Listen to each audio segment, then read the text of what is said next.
네, 김현미 국토교통부 장관이 오늘부로 역대 최장수 국토교통부 장관이 됐습니다.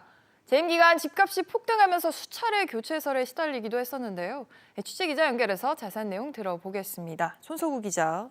네, 손석우입니다. 네, 일수로 치면 김 장관이 취임한 지 얼마나 됐습니까? 네, 김현미 국토교통부 장관은 문재인 정부가 출범한 직후인 2017년 6월부터 임기를 시작했고 오늘부로 취임 1190일을 맞았습니다. 3년 3개월 재임하면서 최장수 국토부 장관의 이름을 올리게 된 것인데요.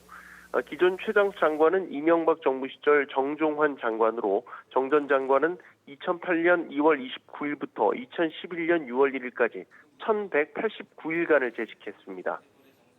네, 김 장관 본인의 생각은 또 다르겠지만 이 재임 기간에 어떻게 보면 집값이 폭등했다. 이 점에서 김 장관에 대한 평가는 좀 야박하다. 이게 중론 아닙니까?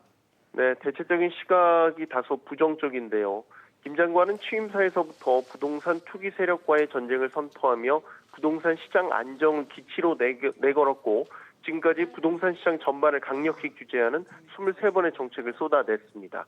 하지만 이 기간 서울 아파트 평균 매매 가격이 50% 이상 급등하는 등 집값이 폭등하는 결과를 초래했습니다. 정책 추진 과정에서 시장과 소통을 하지 않고 일방적으로 밀어붙인다는 이른바 불통 성향도 도마 위에 자주 오르기도 했습니다.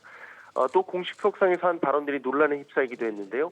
지난 7월 국회 대정부 질문에서 문재인 정부 들어 서울 집값이 11% 올랐다는 발언, 또 30대의 이른바 영끌 매수에 안타깝다고 말한 것이 대표적인 논란의 발언들이었습니다.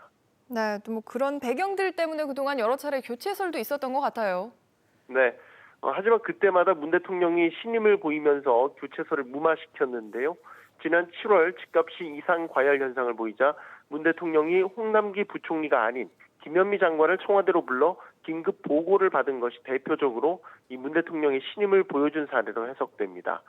향후 김 장관의 거취는 집값의 향배와 또 3기 신도시 추진 등 굵직한 부동산 대책의 성과에 따라 결정될 것이란 전망입니다. SBS CNBC 손석우입니다.